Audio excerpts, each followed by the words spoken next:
તુવેર દાળનો ઉપયોગ કરી ઘટ અને ઘણી બધી દાળ તૈયાર કરીશું, સાથે છૂટા છૂટા અને રૂ જેવા સફેદ ભાત તૈયાર કરીશું. તો ઘણી બધી ટિપ્સ આજની રેસીપીમાં શેર થશે અને આ રીતે તમે એકવાર દાળ ભાત બનાવજો, તમારા ઘરના બધા જ આંગળા ચાટતા રહી જશે તેવા સ્વાદિષ્ટ બનશે. તો રેસીપી શરૂ કરીએ. તો જેમના માટે કુકરની અંદર 4 ચમચી જેટલી તુવેર દાળ ઉમેરશું. અહીંયા આપણે 5 થી 6 વ્યક્તિને દાળ આપણે સર્વ કરી શકીએ તેટલી દાળ બનવાની છે અને સાંભાર કેટલો ઘટ હોય તેટલી ઘટ દાળ તૈયાર કરવાના છીએ. તેમ છતાં માત્ર 4 ચમચી જેટલી તુવેર દાળથી ઘટ થઈ જશે. તો રેસીપી આગળ જરૂર જોજો, સ્કીપ ના કરતા. હવે આ દાળને વ્યવસ્થિત આપણે સાદા પાણીથી ધોઈ લઈશું જેથી કચરો સાફ થઈ જાય. તો આ રીતે આપણે દાળને ધોઈ લીધી છે. હવે આપણે દાળને કૂક કરવા માટે રેગ્યુલર ઘરમાં જે ગ્લાસ હોય ને તે ગ્લાસથી 3 ગ્લાસ જેટલું પાણી ઉમેરશું.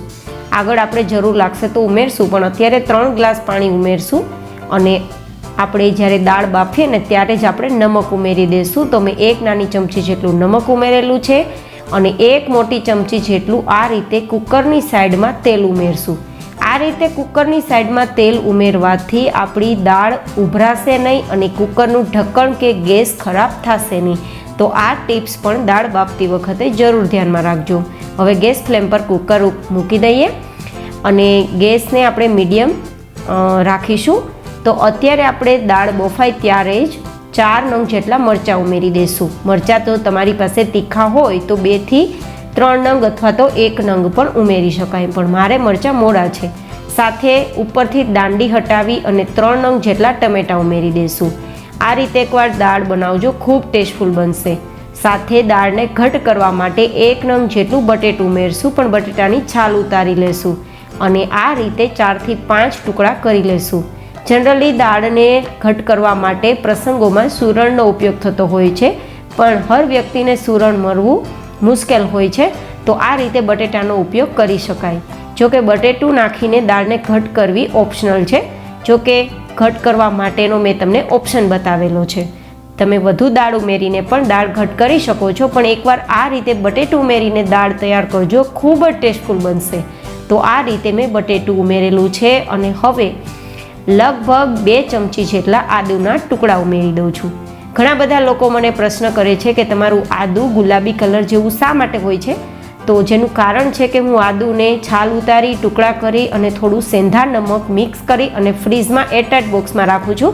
તો પરિણામે મારા આદુનો કલર આવો થઈ જાય છે, બીજું કોઈ રીઝન નથી. હવે આપણે મીડિયમ ગેસની ફ્લેમ પર કુકરનું ઢક્કણ બંધ કર્યા વગર ઉકાળશું, લગભગ બબલ્સ આવવા લાગે ને ત્યાં સુધી.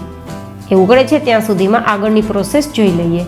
તો 4 થી 5 વ્યક્તિને થઈ શકે તેટલા ભાત તૈયાર કરવા માટે 1 કપ અને ગ્રામમાં જોઈએ તો 200 ગ્રામ જેટલા મેં જીરા સા ચોખા લીધા છે. તમે જે ઘરમાં ચોખાનો ઉપયોગ કરતા હોય તે લઈ શકો છો. તો આ રીતે હવે સારી રીતે 3 થી 4 વાર આપણે ચોખાને ધોઈ લેશું. તો ચોખામાં કચરો હશે તે સાફ થઈ જશે અને પરિણામે આપણા ભાતનો કલર સફેદ આવશે.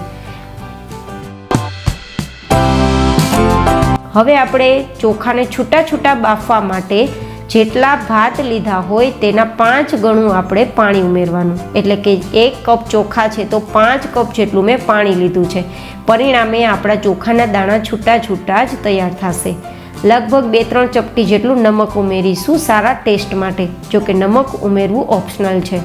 ઉપરથી 1 ચમચી જેટલું તેલ ઉમેરીશું જેથી આપણા ભાત એકદમ છૂટા છૂટા તૈયાર થશે. તળિયામાં પણ નહીં ચીપકે અને એક દાણા સાથે બીજો ચોખાનો દાણો પણ નહીં ચીપકે. હવે ગેસ ફ્લેમ મીડિયમ રાખી થોડી વાર આ રીતે આપણે ચોખામાં ચમચો ચલાવવાનો છે અને આપણા આ ચોખાને કૂક કરવાના છે. તો એક ભાત છૂટા છૂટા અને રૂ જેવા સફેદ તૈયાર થઈ જશે.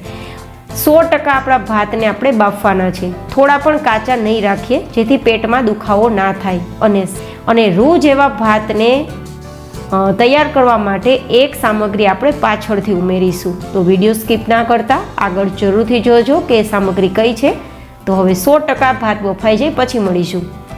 અહીંયા આપણે દાળની પ્રોસેસ જોઈએ તો દાળમાં પણ ઉફાણ આવી ગયા છે અને અત્યારે જો દાળ ઉપર ઉભરાઈને નથી આવતી પણ અંદર બબલ્સ થઈ જાય છે. જો આ રીતે બબલ્સ થાય ને પછી જ કુકરનું ઢક્કણ બંધ કરવું. તો તમારું કુકરનું ઢક્કણ બિલકુલ ખરાબ નહીં થાય, કારણ કે દાળ હવે ઉભરાવાના કોઈ ચાન્સ નથી. હવે કુકરનું ઢક્કણ બંધ કરી ગેસની ધીમી ફ્લેમ રાખી અને 5 સીટી સુધી કૂક કરશું તો દાળ એકદમ સરસ બફાઈ જશે, કારણ કે આપણે દાળને એકદમ મેશ થઈ જાય તેવી બાફવાની છે, બિલકુલ કાચી ના રહેવી જોઈએ.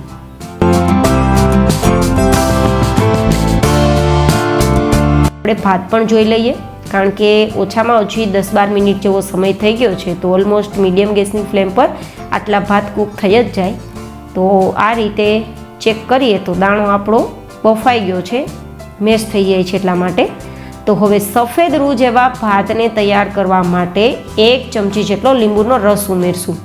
જો પહેલાં લીંબુનો રસ ઉમેરશું તો ચોખાના દાણા બફાવામાં વાર લાગશે. તો મેં અહીંયા છેલ્લે 1 ચમચી જેટલો લીંબુનો રસ ઉમેર્યો છે અને હવે મિક્સ કરી 1 મિનિટ આ રીતે ધીમા ગેસની ફ્લેમ પર કૂક કરશું.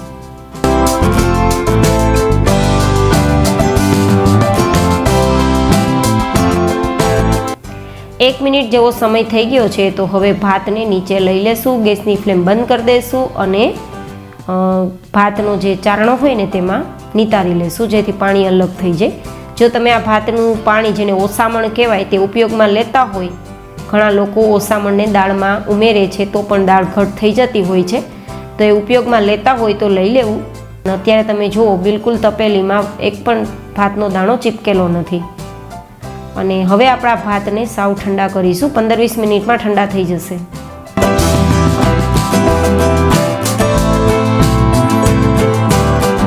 અને અત્યારે કુકરમાં 5 સીટી પણ થઈ ગઈ છે.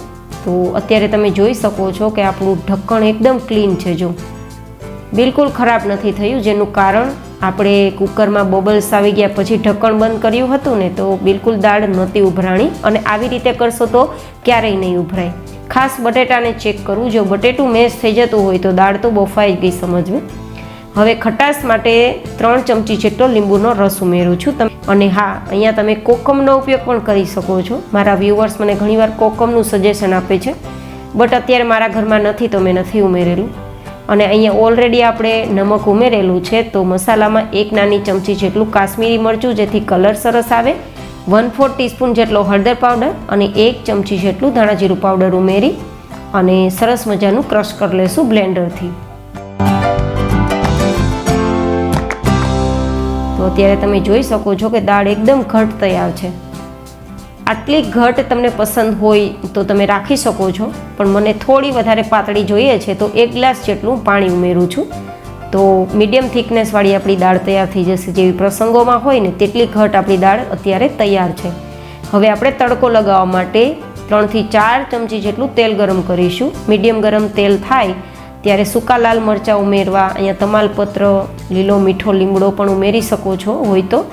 અડધી નાની ચમચી જેટલી રાઈ, અડધી નાની ચમચી જેટલી જીરું અને અડધી નાની ચમચી જેટલી હિંગ ઉમેરી દઈશું. હવે થોડી દાળ ઉમેરી ફટાફટ ઢક્કણ ઢાંકી દઈશું, જેથી વઘાર અંદર જ રહે, નહીં તો બહાર વઘાર જતો રહેશે તો દાળનો ટેસ્ટ સારો નહીં આવે. થોડી વાર ઢાંકીને રાખવું અને પછી બધી જ દાળ છે તે ઉમેરી દેવી. આ રીતે એકવાર દાળ ટ્રાય કરજો.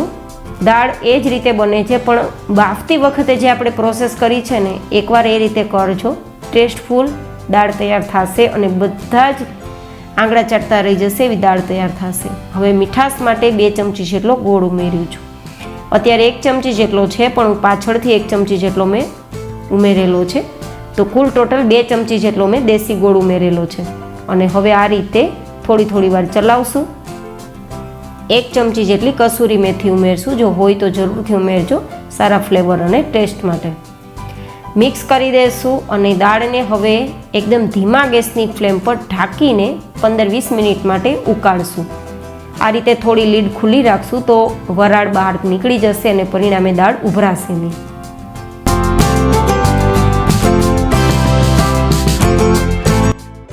ધીમા ગેસની ફ્લેમ પર 20 મિનિટ સુધી મેં દાળને ઉકાળી છે. દાળ જેટલી ઉકળશે તેટલી ખૂબ જ ટેસ્ટફુલ બનશે, તો ખાસ દાળ ઉકાળવામાં સમય વધુ આપવો. તો આપણી દાળ અત્યારે તૈયાર થઈ ગઈ છે, ચલાવીને જોઈ લઈએ. મિત્રો, આ દાળ એકવાર જે લોકો ખાશે તે આંગળા ચાટતા રહી જશે, એ મારી ગેરંટી. હવે આપણી દાળ છે તે સર્વ કરવા માટે તૈયાર થઈ ગઈ છે. એકવાર આ રીતે તમારા ફેમિલી મેમ્બર્સને ખવડાવજો. જે ખાશે તે રિયલી આંગળા ચાટતા રહી જશે તેવી ટેસ્ટફુલ દાળ તૈયાર થાય છે. અને અત્યારે હું તમને ભાત બતાવી દઉં છું. ભાતમાંથી વરાળ નીકળી ગઈ છે, તો પરિણામે ભાત એકદમ છૂટા તૈયાર થયા છે જો, અને સફેદ એકદમ થયા છે, રૂ જેવા સફેદ, જેનું કારણ આપણે આગળની પ્રોસેસ કરી છે તે. તો આ રીતે આપણે દાળ અને ભાતને સર્વ કરી લઈશું. તમને મારી દાળ અને ભાતની રેસીપી કેવી લાગી કોમેન્ટમાં ફીડબેક જરૂર શેર કરજો.